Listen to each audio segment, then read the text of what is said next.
Welcome to the Unconsumed podcast. I'm Lee Corning. And I am Chris. You're probably confused because normally you're here, right, and I'm here.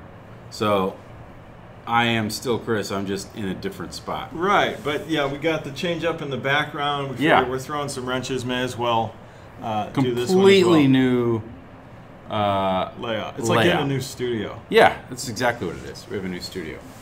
All right, well, cool. We have become so big. We outgrew our prior outkicked environs. The coverage. Yeah, that's right.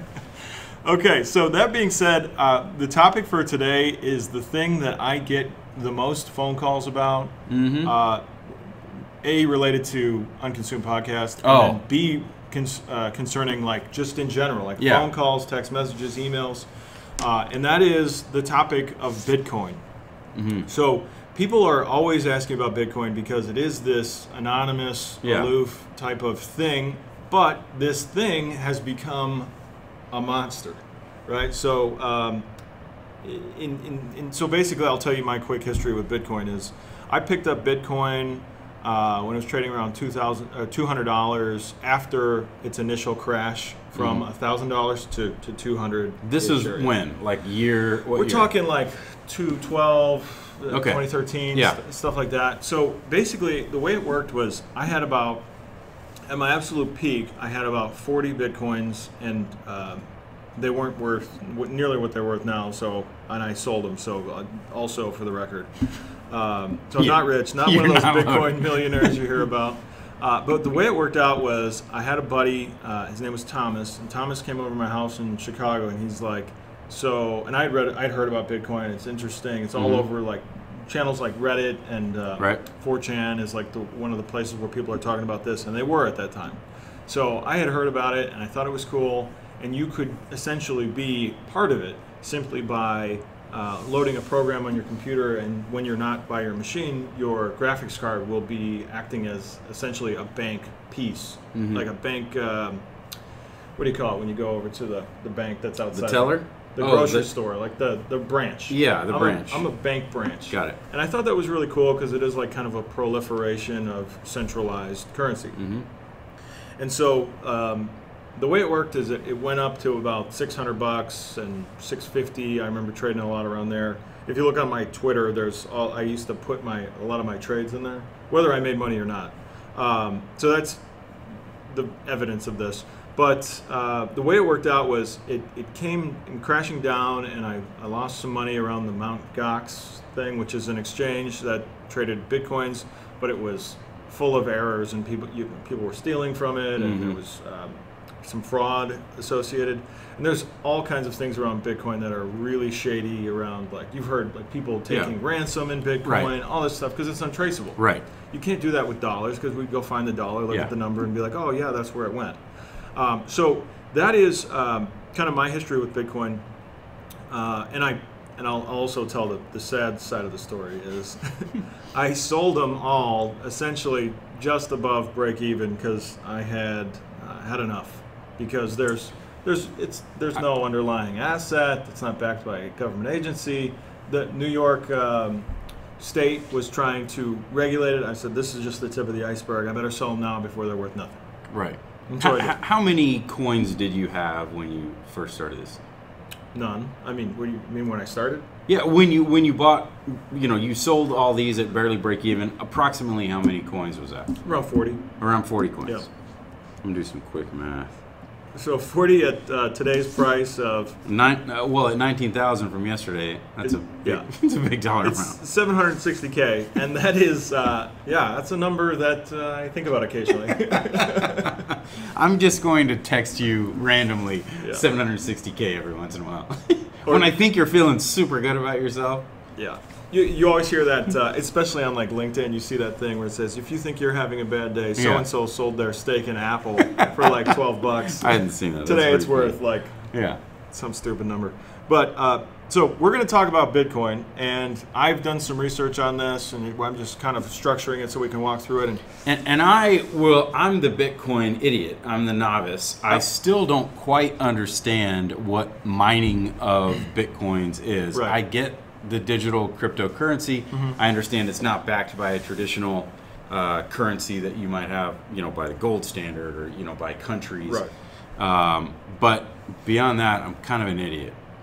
Right. So there is this like Bitcoin buzz though around you, right? Yes. So, like, I bought some not knowing anything, just because everyone else around me was, and I wanted to play along. I want to be in the mix. Yeah. And it was a great month. So when you bought them, I was like, oh, I want to play too. I bought some. Yeah. And then they went over 10 grand. I was like, I've had it. That's it for me. I'm getting scared. I actually put it on Facebook and I'm taking some heat from my people that see that. Because you got out too early. Yeah, and then it goes up like 7 grand a week later. And it could have gone down 7 grand.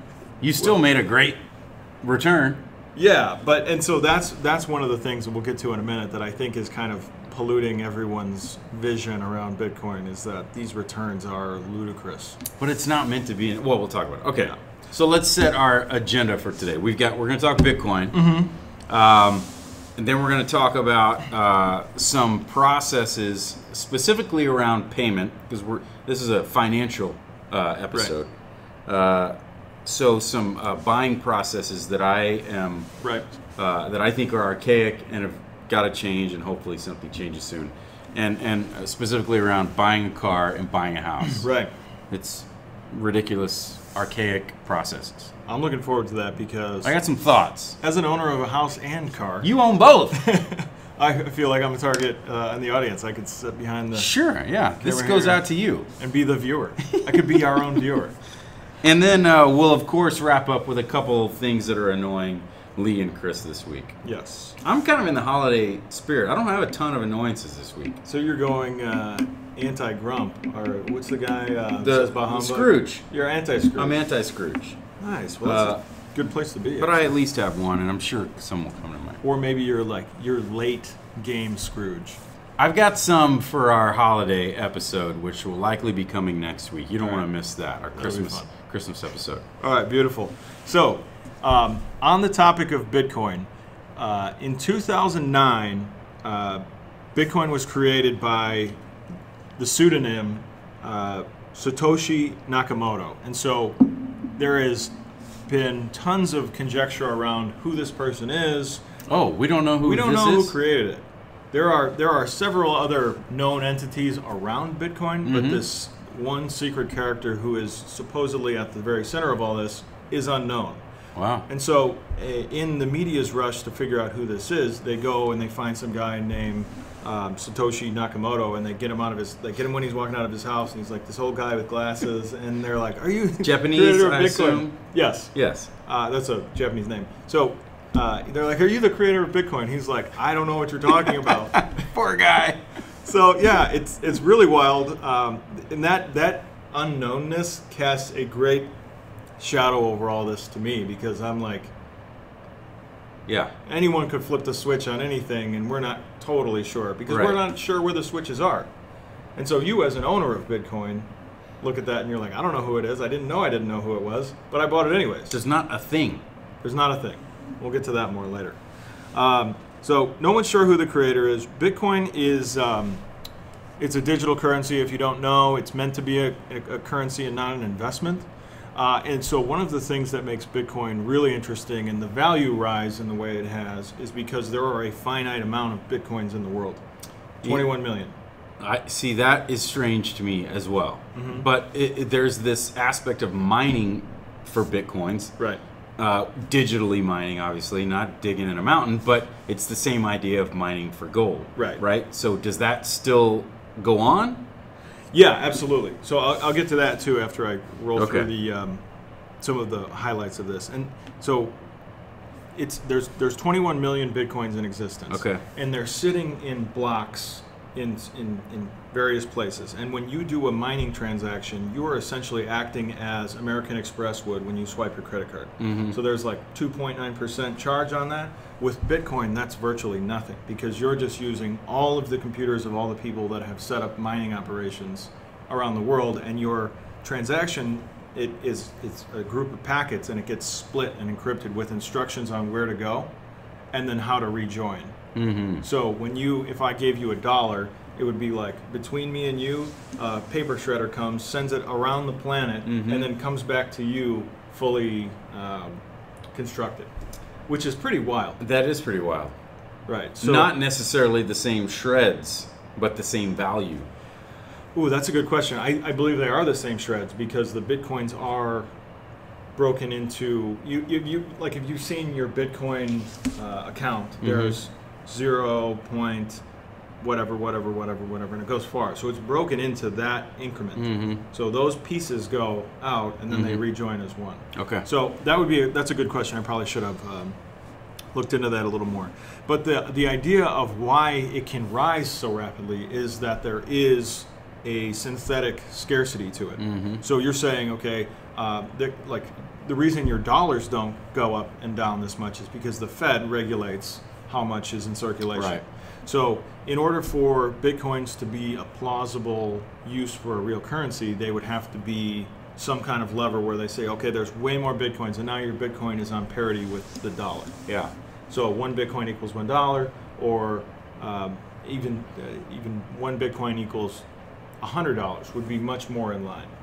Does it have to be that way, or is that just, you said it needs to have that level of structure in order for it to be a viable currency? Right. Is that just because our idea of a viable currency to date is that? Right. So what I'll tell you is you're onto something, and that's one of the propelling features of Bitcoin is that maybe we don't need to do things the way that they've always been done. Right. Maybe it doesn't need to be backed by a country or an entity or a precious metal or whale's teeth or something like that. Right. I called my brother yesterday, and he's like, remember the story of wampum? So for you that don't know, Native Americans used to trade these beads, and they were just like kind of plastic, and they were called wampum. And they probably weren't plastic. Well, they looked like it. Right? Okay, right. So like I'm almost sure they weren't. Right. Because that there came wasn't much later. plastic. Right. So the settlers came in, and they were like, "Oh, that's your currency." And they go back to their little house, and they're like digging in the dirt, and they're like, "Oh, this could be a wampum." Yeah. And then they bring it back, and they buy swaths of land for these fake currency, and the natives were like, "Oh man, look how rich I am." Yeah. But obviously, that turned out poorly. As did most things, sadly, Exchanges. for our Native Americans. Yeah. So that is one. I guess that's one of the caveats that you could liken Bitcoin to, because one way to understand something is to be able to look at things that are associate around it, like your associative logic to say, this is like this. Yeah. And so a lot of people, when they hear Bitcoin, don't really have something for you to compare it to. Right.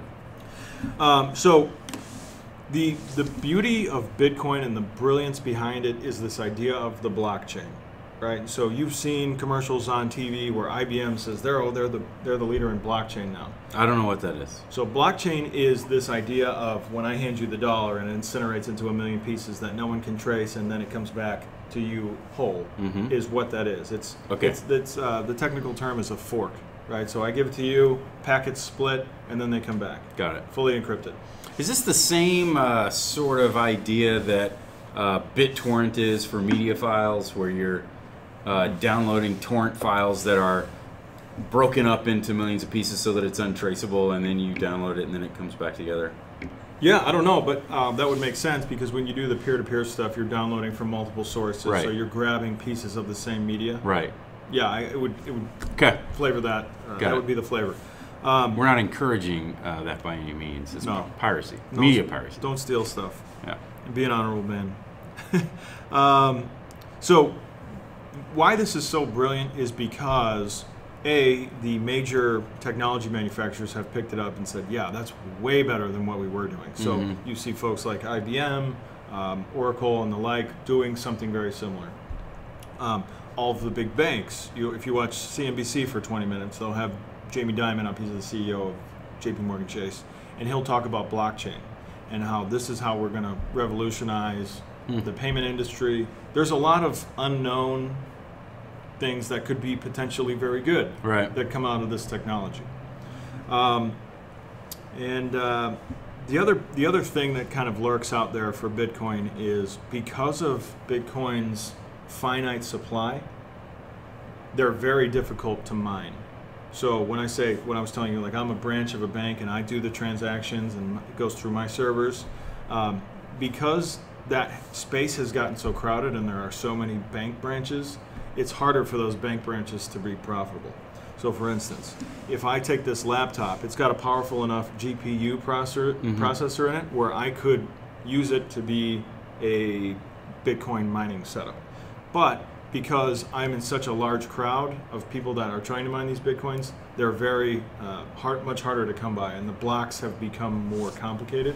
So I saw this story about this Russian Bitcoin mining farm, and it's this some kind of former warehouse that they have just stocked with computers that this building has this insane amount of processing power, and they're mining Bitcoins. Right. Now, that doesn't mean they're adding to the 21 million Bitcoins, does it? They're not creating more of that currency. They're just processing more of those transactions? Yes. So when you're processing the transactions, in the algorithm comes these rewards or processing fees that come along with it. So, for instance, if you mined Bitcoins in 2009, you could do one of these simple processes and it would return 50 Bitcoins to you. And that would be your payment for processing the transaction.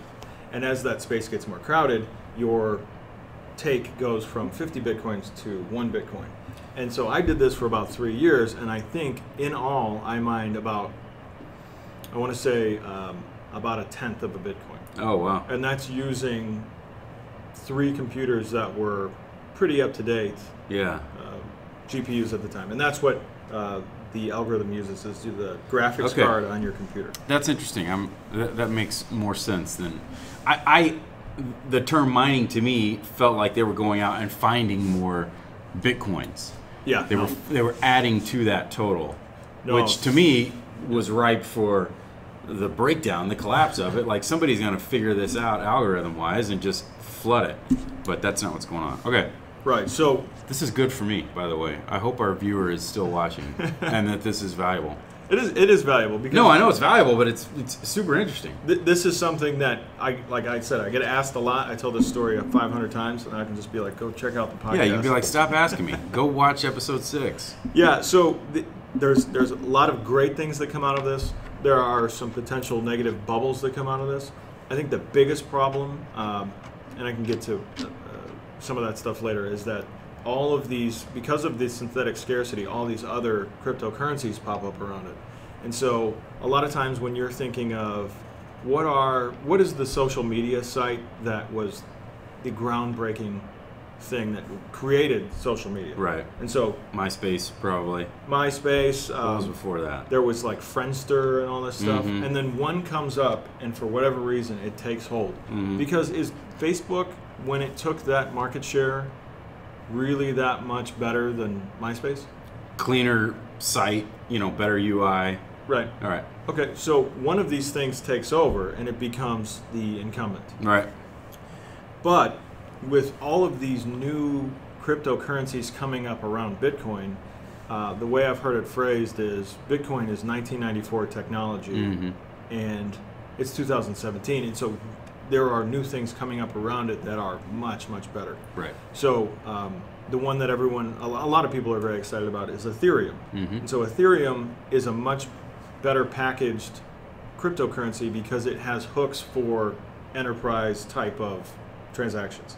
So Bitcoin's biggest problem is that it's a currency, but it's not used as currency. It's used as an investment, which is a major problem. Right.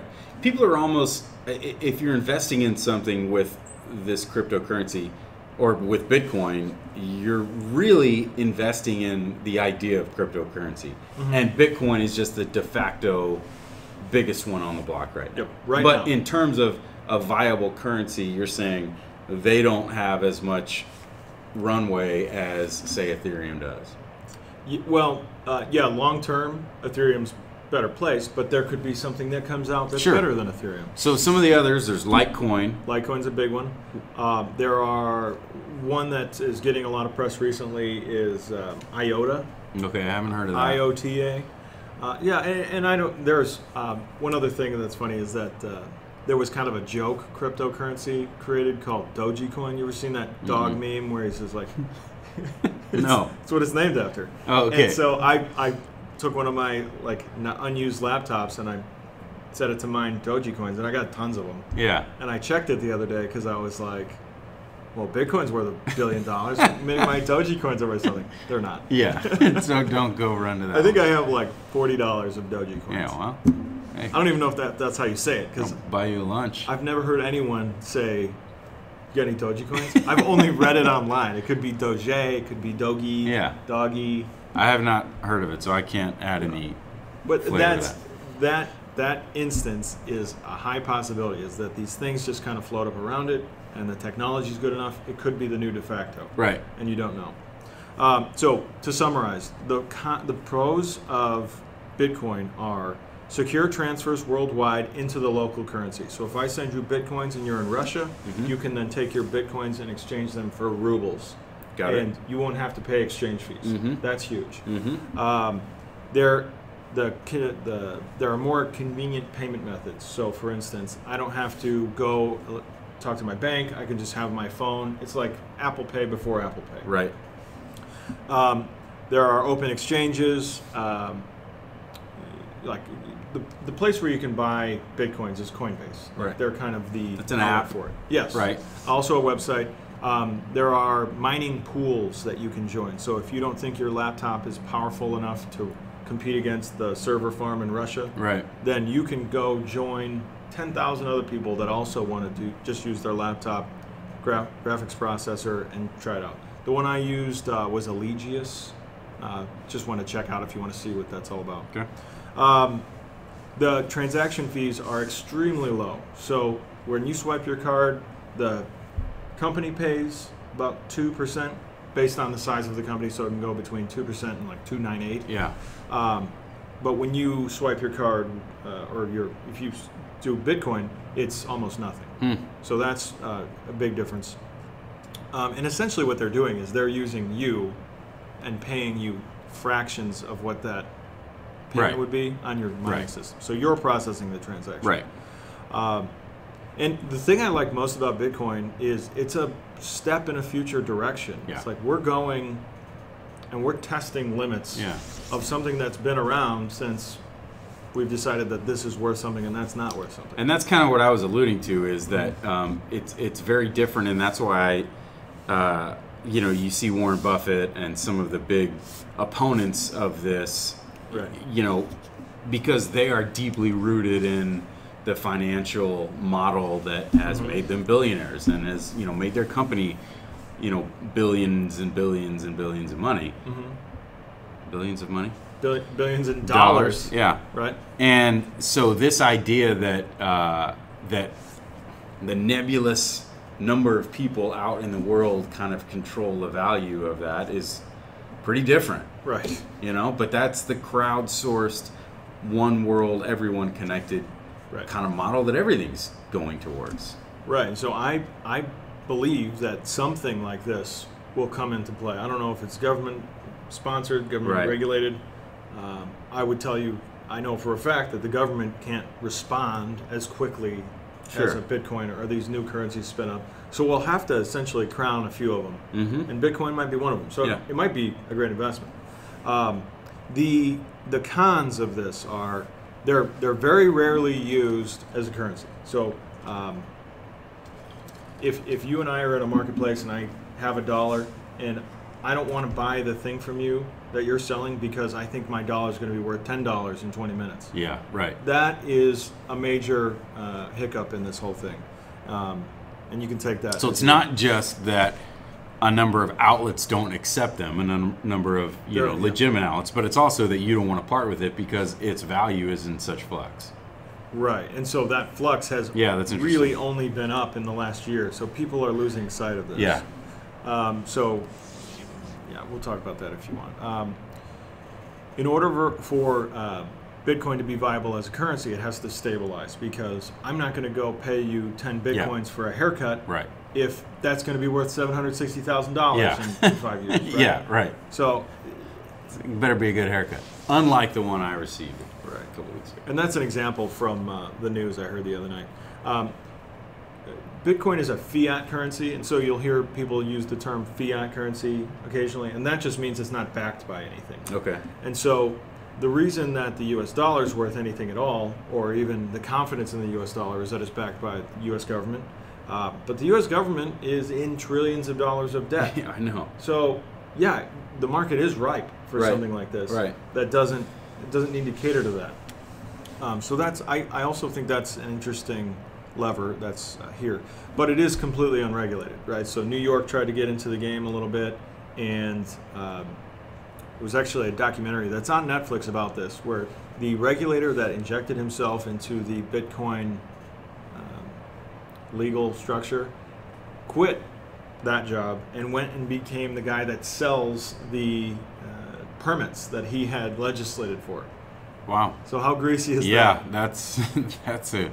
He saw the opportunity. Yeah, well, it doesn't mean it's any less gross. No, it doesn't. And I've mentioned this before, it's seen it as an investment, not a currency, so the underlying utility of the item isn't used. Well, you and I were talking one day, and you said, the time to get out of an investment or an emerging technology is when your mother asks you about it. Mother-in-law. Mother-in-law. Yeah. Well, last night my mother asked me about Bitcoin, and I was like, whew, man. And then right after that, I think is when it took that big, couple $1,000 dive. Right. I think it was precipitated directly by her question. Yeah, so if you follow the financial news at all, Chris and I had an idea for everything, and I have this in what's grinding my gears, is that everything is so monitored. Yeah. That if a company could figure out a way to see if a mother-in-law was texting a son-in-law about a specific asset, right, that they would log that, and it would create an index of how many mother-in-laws are calling sons and daughters-in-law saying about this asset, and that's what makes it ripe for a crash. Yeah, Facebook stock is up to a 3,200 mother-in-law index. Yes. In the last We're ripe for 7 days. Right. Bitcoin, I imagine with all the news coverage in the last couple of weeks, the mother-in-law index on Bitcoin has got to be skyrocketing. Yeah. So that precipitates a crash. Yeah, you heard it here first. So that the original place I heard that, just for frame of reference, is from a quote from Marc Andreessen. Mm-hmm. He's the creator of one of the early internet browsers. So like one that you've heard of, Netscape. Netscape. Yeah. So that's where that comes from. Now you know. The more you know. Okay, so. This is what I wanted to get to in this whole track is where have we seen stuff like this before? Mm-hmm. So the one that everyone talks about all the time is the tulip mania bubble. You educated me on this from Scandinavia, right? Netherlands. The Netherlands, close. Mm-hmm. So yeah, that's close. Right? I don't think so. Norway, Finland, Sweden, Scandinavia, Netherlands, slightly south. Yes. Across some water. Oh yeah. Well, geography is not our strong suit. No. The human geography guy was denied a bank loan. Torch. Okay. Yeah. So this being said, there's a age-old story about how the price of tulip bulbs in the year 1636 to 1637 this occurred.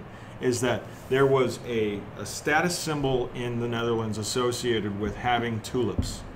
And so they would grow these tulips, and the bulbs started increasing in price. And if you had certain color bulbs in your yard, you were driving a Mercedes-Benz, right, or whatever else is a status symbol. And as time went on, the price of these status symbols rose. And so what started to happen was that the bulbs would get infected by weird germs, and that would change the colors of the tulip growth dramatically. Mm-hmm. So you'd see these crazy pink with white spots, and they started cultivating them to be these exotic tulip bulbs. Interesting. And the price of those things went through the roof. Yeah. And so the statistics are that it went from a tulip cost in today's money about 10 to 25 cents for the greatest tulip there is. And so that rose by thousands of percent to reflect this. And so there's a story, it was on the History Channel actually. If you've ever seen the show Mankind, the Story of All of Us, yeah, there's a little segment in there about these orphans that sold tulips and became filthy rich, and then shortly thereafter they all crashed. Yeah. And so, because people were like, wait a second, these are just flowers. Right. I'll put some carnations in the front. And the other piece is they're a nickel.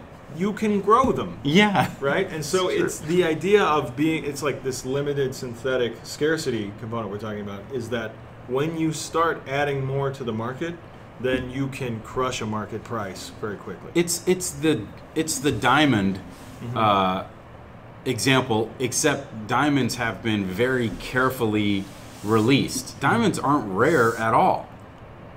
Yeah, they're only rare in the sense that De Beers owns them all and slowly releases them. It's sort of like the Disney movies used to be back when you couldn't download everything. They had them all and they would release them like every 10 years they put Dumbo out and people would just go bananas. And yeah. It wasn't that it was actually rare, it's that they were just controlling the supply.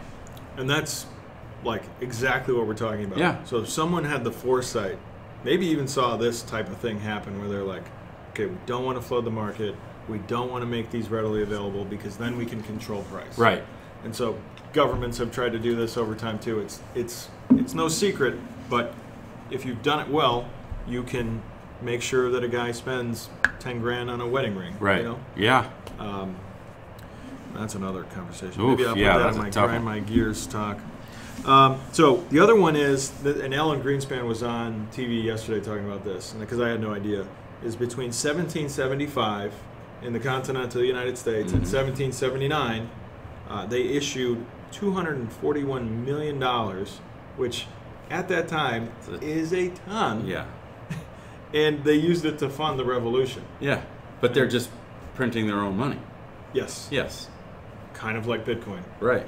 And they didn't print anymore, it just went to zero and people wouldn't take it. Right. Because the term was, in quotations, that's not worth a Continental. Yeah. Right. So it's almost the exact same thing. Yeah. And then also a fiat currency, also a limited supply, one print, and that's it. So pretty wild.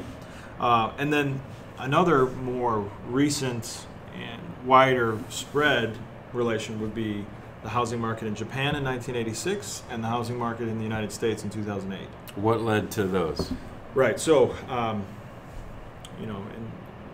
you can have a person on the left side of the political spectrum and the right side of the political spectrum give you two completely different stories. I sit kind of in the middle, so I'll tell you what the middle thinks. Let's hear it. Is that when a market has oversaturation, or if there are too many tulip bulbs growing, too many houses in the reservoir of what's owed, and the prices continually rise, and the underlying asset doesn't support that price, you will have an overcorrection. And then the assets that are overpriced will become unowned. And so in 2008 in the United States, the banks ended up owning all of these houses that people defaulted on because there was too many, the inventory was too high, and the prices had been artificially inflated over time. And I think you'll get to that probably in a minute. Yeah, for sure. Is to say that they're not worth as much as you thought they were. If you look at a chart of housing prices in the United States, they just go up forever. Yeah. Things don't go up forever. Right. So when I look at Bitcoin, I think it's a lot of fun. The technology that comes out of it is amazing. It's changed the way people view things, especially as it relates to finance, which I'm interested in. But what I will be absolutely enamored with, and I might even take the day off work to watch, is when Bitcoin goes and trades on the Chicago Mercantile Exchange in 2 weeks under a futures product. Because I've talked to a few traders that think they'll just kill it. Really? Because markets want to pin a fair value on something. Right. So the dollar is pinned to the pound and the yen and the yuan. And this thing can't be $14,000. Nope. Yeah. And especially, someone's looking at it right now, I guarantee you, and they're saying, how many transactions have been done with Bitcoin? Right. That's not very many. Yeah. How many people own Bitcoin? So they're not using it for that. Okay, then it's a tulip. Right. Yeah, I think that's maybe the biggest mistake is trying to, at this point, go be traded as a future, because it's not it doesn't have any viability yet. Right. It's going to kill it. So there is a tails to that coin. Okay. Which is, if you pin Bitcoin and you say it is the same as gold, if you say, because there's a limited supply of gold, did you know that there's only 2 Olympic-sized swimming pools of gold in the entire Earth? No. Isn't that pretty wild? That is pretty wild. And so if you say the 2 pools of Bitcoin, 21 million Bitcoins, are equal to that gold value, then each Bitcoin is worth over $100,000. So wow. So should I redo my math on the 40 that you own? Well, no, that would be really depressing. But that's a huge assumption. But yeah, so if they go to the market and they say Bitcoin is the same as gold, then yeah, that's what it's worth. But honestly, them assigning any equitable value to it would be a substantial step forward. Whether it's the same as gold or half or a quarter or a tenth, whatever it is, would go a long way towards normalizing that value and making it a viable currency. Have you ever heard someone get mad at Wall Street, in quotations, for being speculative? Sure, I get mad at Wall Street for everything, right? They're the bad guys. They're the reason everything is wrong. If Bitcoin did have a precipitous fall, like, I would look at Wall Street and see what they say about the average consumer, because this isn't being bought by Goldman Sachs and JP Morgan. This is being bought by people in the bullpen at the office. That's why I had it for a month, and I was like, "Yep, okay, that was a fun." I don't know. Like, I enjoyed the roller coaster, but I don't want to ride it all day long. Right. I want to go over to the food court, and I want to go to the teacups.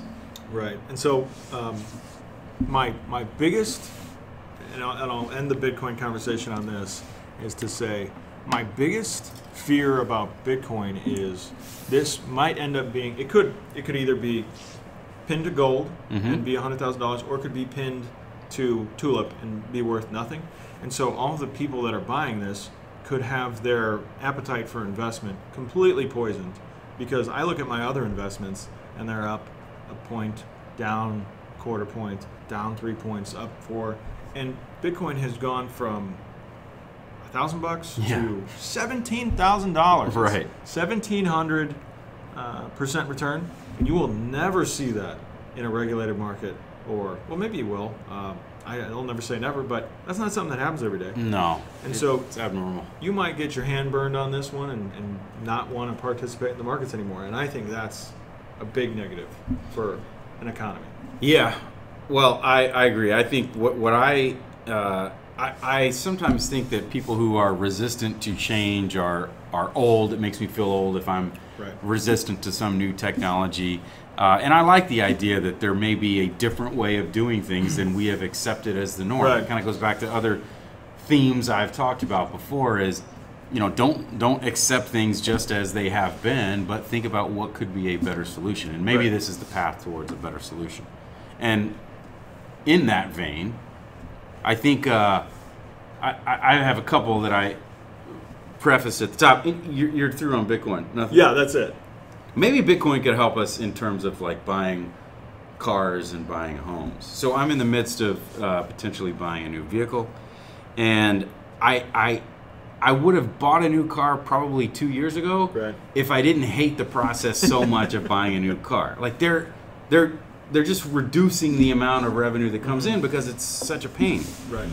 But I have a solution for you. You can follow my method of car buying if you also hate sitting in a dealership for 2.5 hours.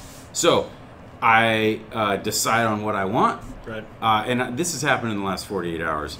I email the dealership and I say, hey, do you have this truck? If you do, tell me what you can sell it for.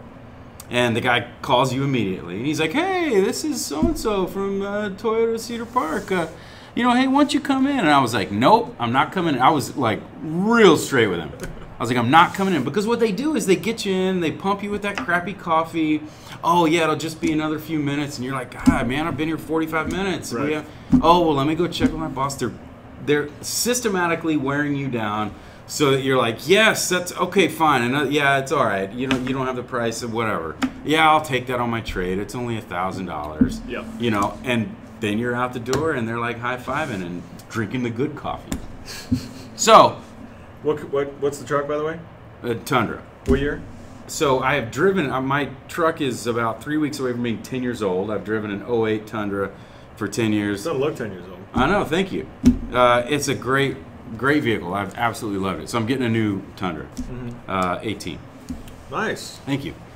The resale value on those things is so good that you can't. Like, my first thought was buy a year-old truck with 10,000 miles on it and save, $3 or $4 grand. But they're not. They're like $1,000 less. Really? Yeah. My '08 Tundra that I bought for 27, I'm gonna get like 13 in a trade.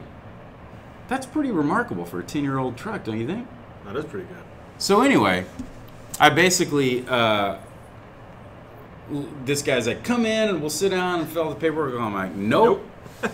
I'm not coming in there. I'm not spending 3 hours in your dealership. And I said, 30 minutes always turns into an hour and a half, and an hour always turns into 3 hours there. So if you can't do this with me remotely, I get it. I'll go somewhere else. He's like, no, it's no problem. Okay. And he said, but we just need to know exactly what you want. I'm like, I submitted it on your site. You know exactly what I want. Let me know if you can do it for this price.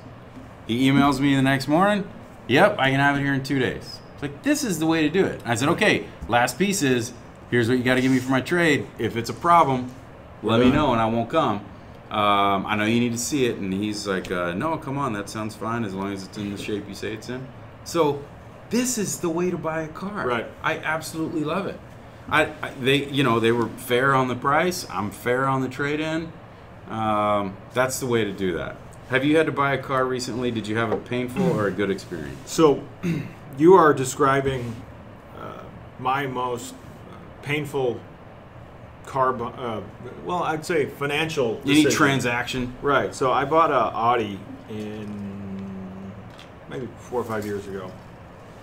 And the guy, I'm sitting in the office, and he's doing exactly what you're talking about. Oh, let me check with my manager. Yeah. And they go away for 20 minutes. Yes. And then something changes, and it's not this or it's not that, and he goes away for 30 minutes. Right. And so me and my wife are sitting in this office for 3 hours. Yeah, it's the worst. And I never thought they were trying to wear me down, but it makes a lot of sense because what else am I going to do? Do you think I'm going to wait here for 3 hours? Like, my time's absolutely worthless? I know it's not worth that much. We're doing a podcast here. But, it's like they're just killing you. And so I started buying, I took that car back and sold it back at a loss because it was just too much hassle to deal with all of that stuff. So I started going to CarMax only.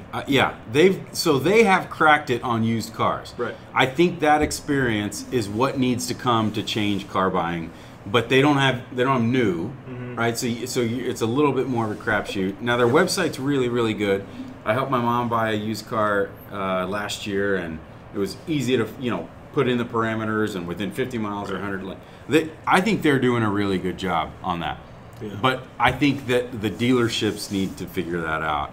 The new car sales have got to figure that out. Yeah, the dealerships is an interesting thing because there does seem to be, you used the term archaic structure earlier, is in the dealerships in particular. So I went down and we leased a car recently, which I thought was pretty clean. It was like, yeah, that's what it is. It's not going to change too much off that. And then when I'm done with it, they take it back. So they're essentially assuming the trade-in value, which I think is great. But have you ever heard the story about why they won't let Tesla dealerships be in Texas? I have, and I can't remember exactly what it is. The dealerships got together and said that you can't have... They're shutting them out. Yeah, you can't have, because they wanted to do it like you're talking about. Like, we'll sit down with you for 20 minutes. You tell us exactly what you want, what you're willing to pay, and then we'll go have it made to order, like Dell would do in the early 2000s, right? So let's just do that. But they're like, no. You have to have a lot. You have to have tons of cars on it. You have to have a lot. Isn't that crazy? You have to have massive overhead so that we can be involved. And I just never. I mean, it's sort of, to me, like the Uber, Lyft versus taxi cabs. I mean, here in Austin, there was this big. That's exactly what it's like. It's the huge, this old taxi service needs that process. If that process isn't there, they're not viable. They don't exist. And even though Uber and Lyft is a tremendously better way to get a ride somewhere in every way possible, they've got the influence at the city, at the state, with the governments, with the unions, and the new ride-hailing companies didn't. And so Austin shut them out. The city's selling those medallions to the. I know that's how it works in New York. That's the best documented case. Is that they're selling medallions to own a cab in New York. I heard the price was as high as $1 million before Uber. Wow. So these guys would work forever, and they would lease a medallion, and at some point they would be able to get one. I've heard 300, 500, and $1 million are the numbers I've heard on medallions. Wow. And so, the city doesn't want people just hopping in their car because that's huge money for the city. Yeah, nor do they want these big tracts of land that dealerships use up and pay taxes on and employ. Empty. Yeah, they don't want those empty either. Right. But from a consumer standpoint, what's happening, I think, in this fast-moving economy and technological age is that the consumer is eventually going to win and going to, it's the same with online shopping versus, some of the big box retailers. They're all going online, and it's because it's a better consumer experience. Right. So that's my thought on car buying. The next one that has to change is buying a house. Right. It is completely ridiculous the amount of things that you have to go through to buy a house. Nothing else that you buy is so ridiculously drawn out, and it is only to subsist. And I hope our viewer is not a realtor. They're going to get super mad. I'm sure they've been a realtor at one point. Yeah, especially if they live in Central Texas. Everyone is a realtor at some point here. But it's complicated just to necessitate that process. Right? It just feeds on itself. There's no reason I should have to sit in a room for an hour and a half and sign 84 pages that I'm not even reading. One signature should accept all of that. Right. And the need to have to do that is just, someone's got to fix it. There's got to be an Uber for realty that is coming. And so I don't have a solution for that one. I can't tell you to, strong arm the realtor. Yeah, well, that's a really powerful lobby. For sure. And I don't have any statistics to back that statement, but I know that every house they say 110 people move to Austin every day. Right. That's 220 transactions of buying and selling every day in Austin. Yeah, and so one of the things that pops into my head when we talk about industries that could be consolidated or fixed to require less people in them or less hands in the pot, so to say, is if you did it right, you would essentially put all realtors out of business. Yeah. If we got the electric truck to self-drive, there's a whole swath of people, and that's the second time I've used swath in 1 hour, and first time in probably 6 months. I must have not been listening the first time. There's a huge segment of the population that if you start having trucks, 18-wheelers drive themselves that are just out of work. And so if you automate everything, or you take everything down to an internet level, and it could just be like the Bitcoin mining, you could put so many people out of work. Well, and then that creates whole new consumer problems.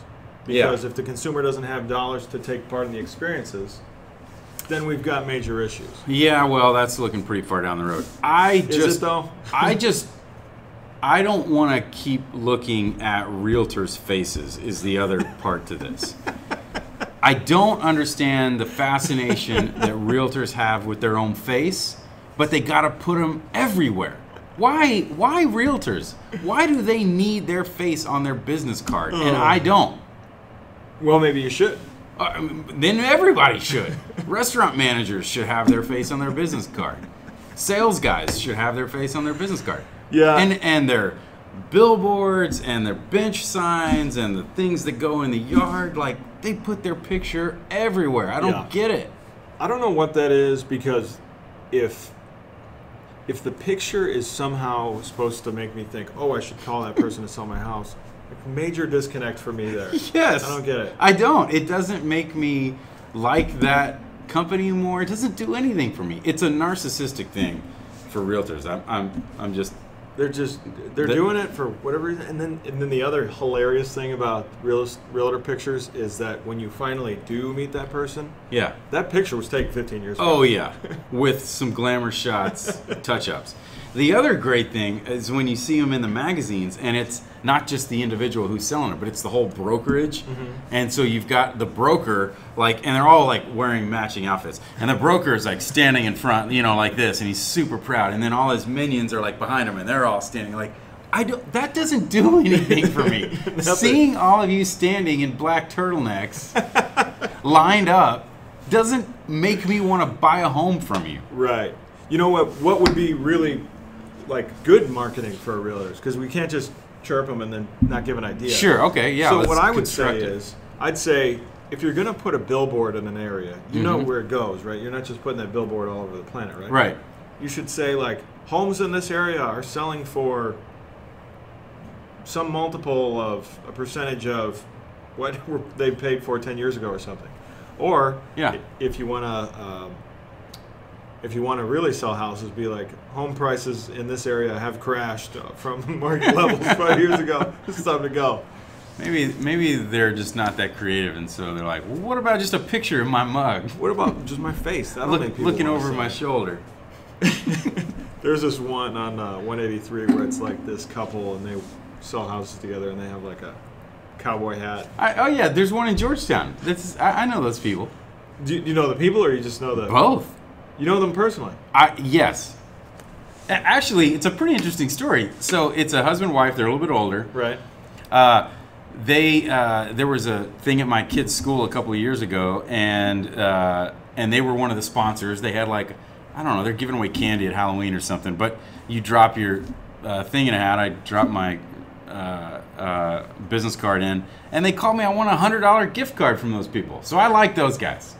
They gave me a $100 HEB gift card because they pulled my name out of a thing. We'll talk about whether that was real or not later. No, it probably wasn't. I looked like a guy who was about to buy a house. Or could upgrade, or is in a profession that you think that... Oh, I know how those drawings work. Yeah, exactly. So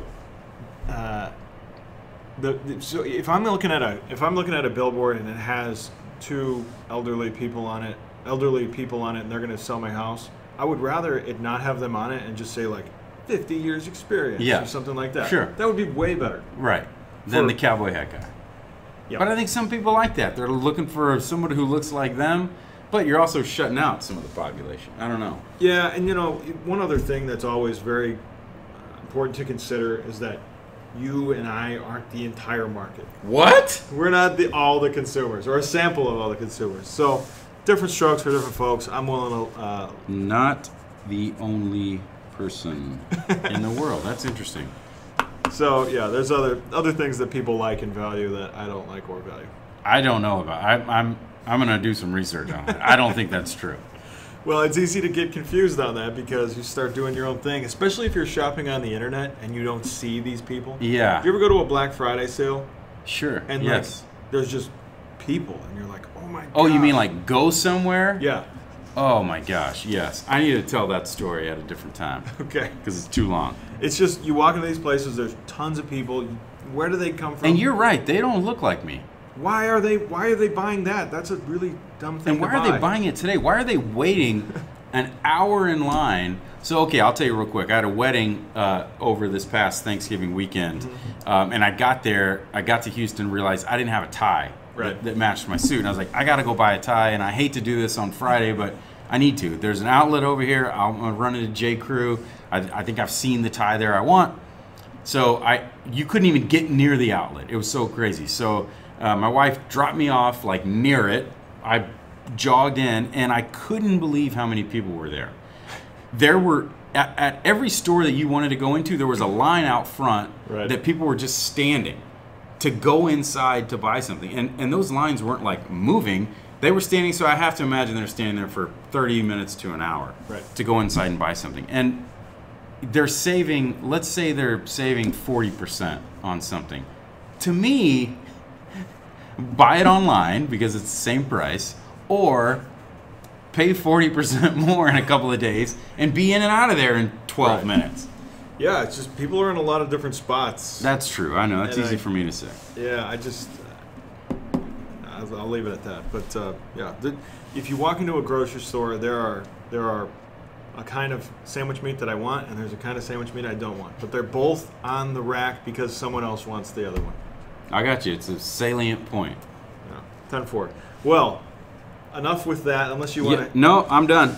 I have I'm looking for resolution to the realtor process, both the pictures and the actual buying process.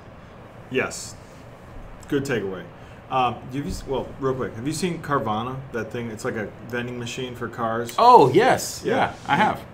You've been there? No, so, I've seen it like a story about it. I've heard people that I work here with us have gone there. They say it's like a vending machine for cars. You press a button and like it spins this, essentially like the thing in the vending machine where you buy the Snickers and it drops out. It's like that, only it spins the car down to the bottom and you get to test drive it. And there's a guy there that goes with you and they're like, this is how much it is. Do you want it? I'm okay with that. I don't need to negotiate. That's the other thing, is that there's this idea that you need the dealership there because it needs to be negotiated. I don't need to negotiate that. If it's a price that I believe is fair, I'll pay it. Right. Yeah. Done and done. Done. Like I do everything else. Problem solved. For 6 episodes in a row, we've solved major world We problems. have actually, accomplished quite a great bit. So that being said, what's grinding your gears this week, Chris? I've only got one that's annoying me this week, and it is the door close button on elevators. Okay. Because 99% of the time, they don't do anything. They're just there to make you feel like you're moving somewhere, but it's total BS. Because people don't press that button one time. They have to hit it 6 because it times. doesn't do anything. You get in, you're all standing there like looking at each other, a bunch of strangers. So you're like, oh, I'll be the one. And you press the button and nothing happens. And then you wait a second and you press it again. And then it closes, but it's just because it was going to close in six seconds. Right. So I don't like that button. I think they need to do away with it. Don't treat me like I'm an idiot and you have to... Put it there or don't put it there. If you're going to put it there, make it do something. It needs to be responsive. If I touch it, it needs to respond. Because... the other bad thing is when someone's coming and you don't really want them to get on, and you go over there and you press it and it doesn't move, but they see you pressing, and then you got to quickly be like, oh yeah, I was holding it open. Yeah. I was doing the open button. You got to fake it just slightly up. Oh yeah, you're welcome. So one other hilarious elevator bit is that I have a buddy who lives in Minnesota, and every time he gets in an elevator, if you hit the alarm button, it does a little bell sound. It's like a school bell, like, for just a second. Yeah. Yeah, but if you hit it, it will continue to ring until you take your finger off. And that's not calling anybody. Yeah. That's not alerting the fire department. Just so you know, there's other buttons in there that will, but that one does not. So every time he would hop in the elevator, you just give it a quick ding. He'd give it a ding. Or no, he would say, "Round 1, fight," and then hit the buzzer, and he would go like this. Two strangers? Yes. Oh, I love it. He's just that. He's like that charismatic of a dude. So I'll give it a try here one time. I saw something one time that said, if you want to freak people out in an elevator, get in it and face the other way. And you don't have to say anything. It'll just freak everyone out. Right, because they'll be like, "Who is this guy in a confined area?" Yeah, why is he, looking at me like this? That is super. All right, that's my one. That's what's annoying me this week. What about you? I've got a few, and I can save a couple for next week. Give us your two best. Yeah. So, have you ever tried to cancel a subscription to anything? Sure. Or a membership? Yes. Do they make it painful or not painful for you to cancel? They make it painful. So it's real easy to sign up. Oh yeah, just sign here. You're good to go, bud. Yeah. No, but if you've ever canceled a gym subscription, that's exactly what I was thinking. This is the primary perpetrator of what's grinding my gears this week. And I haven't even canceled a membership in years. Yeah. But last time I moved, I had to cancel one. And they're like, okay, so we'll send you a letter in the mail that you can sign. And we'll also need a written statement on the letter as to why you're canceling. and then you'll need to send it to our head office, Oh and my it'll take a few gosh. days for it to process. Yeah. So my thought is they're just trying to get me either to pay for this month and potentially next month. Yeah. If you just told me that, I'd be like, well, that's greasy, but fine, because I don't want to do this Right. anymore. But if they're going to compel me or twist my arm into doing that anyways, then I just feel like I'm being lied to. Yes, you So- are. They're making it hard. They're trying to get at the very least 2 more months out of you. Yeah. I had the YMCA do this to me where I tried to cancel, like, oh, you need to cancel the first day of the month for the following month. I was like, you got to be kidding me. Right. So I'm trying to cancel today. You're telling me I owe you like 8 more weeks? Right. Not happening. And they're like, well, sorry, it's on draft with my credit card. So I canceled that credit card. Well played. Like, I'll get another credit card. Strong play. And so, and they called me and said, your credit card was declined. And I was like, ha, and I laughed at them. I'm like, yeah, I tried to cancel with you last week. What'd they say? They're like, well, they said, I think they told me I couldn't rejoin there. And I'm like, yeah, I'm not trying to rejoin there. And so it did come back to bite me, though, How did it because bite? we tried to sign my son up for YMCA soccer like 2 years later. And I was like, oh, those guys are going to remember me. And so I had my wife sign up, and they still remembered. So I actually had to go back and pay that 2 months. But total greasy process. So unless you never have to deal with that specific gym location again, It's not going to ruin your credit report. they're not going to report and you No. get called from an angry guy. No. Don't pay them. Get out. Okay, I like that. The other thing that is spurred this in my mind is we officially are killing cable in favor of PlayStation View. You Oh, familiar with wow, this? yeah. So it's like you get the channels and stuff, and you get what you want. Mm-hmm. And I call my cable provider and I say I'd like to cancel my cable subscription, but I need the internet still. Mm-hmm. And so they send me down through like 7 or 8 different connections. I kid you not, 7 or 8 transfers. And I had to listen to the elevator music. You know the one that they do. Yes. It's really bad. But they send me down through all these people, and then they're like, okay, and this is the part that hurt me the most, was they're like, we'll send you some boxes to send us the routers back, or the boxes. I was like, okay. And then I was like, when will they be here? They're like, about a week. And then I say, okay. So I'll just send them off. We take them to UPS. And they're like, yeah. And then she says, we will cancel the account when we have received the boxes and processed the boxes in our inventory. Yeah. So there's your 2 extra months. So I got to pay them. The way it shook out was I got to pay them about $140 extra. You know what you can do? I did this, is go to the office and take the boxes. Yeah. And it's immediate. Where is it? Well, who do you Are have? they close? Yeah, they're all over. I don't want to say names of companies. Just, they're all over. Google it. They'll have 2 or 3 offices in Austin. Maybe I'll just do that. And I just went and was like, here's my boxes. I'm done with cable. And they're like, whoa, what? It's like, yeah, this is 2 years ago. And they're like, well, we can probably get you a better price. I was like, can you do 0? Okay. My last one, unless you have another. No, Okay, so I'm having fun with yours. this one is so infuriating to me because if you look at any device, mobile device right now, they have stopped letting you replace the battery. Yes, that's right. Okay? I don't like that. The battery is fully replaceable, but they don't want you to be able to replace it. Why wouldn't they? I have no idea. Oh, come on, you know exactly why. Well, they want to sell you a new phone, but you could sell me a bunch of new batteries over time. Yeah, but battery every year and a half is a fraction of the cost of a new phone every year and a half. But they've got us thinking that like, I got to replace my phone every year to year and a half. Well, if they keep making them faster or bigger or stronger or whatever, yeah, I'll get the new thing. But the battery should not be why I replace the But game, it is. right? Yeah. But it is. They know how to make a battery that doesn't depreciate that quickly, just like they know how to make a light bulb that doesn't burn out. Google was saying that their phone will fully charge in 15 minutes. You see that? No, I didn't see that. I am interested in that phone, though. Yeah, we'll have to check that out. But Revolt. It seems like it's about money. Everything's about money. Everyone draws the line at money. So I'll bring that up in another conversation, but I don't want to step on any toes. So the batteries being not replaceable has slid into other parts of the world too, right? So I have a PS4 controller, and they're like $70. Yeah. And now that I've got PS4 View as my TV, the controller for the game becomes my TV controller. Okay. Which is kind of cool. Yeah. But the battery that I charge in the controller has worn down over time. So I have to go buy a new one. And that will eventually erode too. And it's just like it's basically a $70 battery. Just like this is a $700 battery.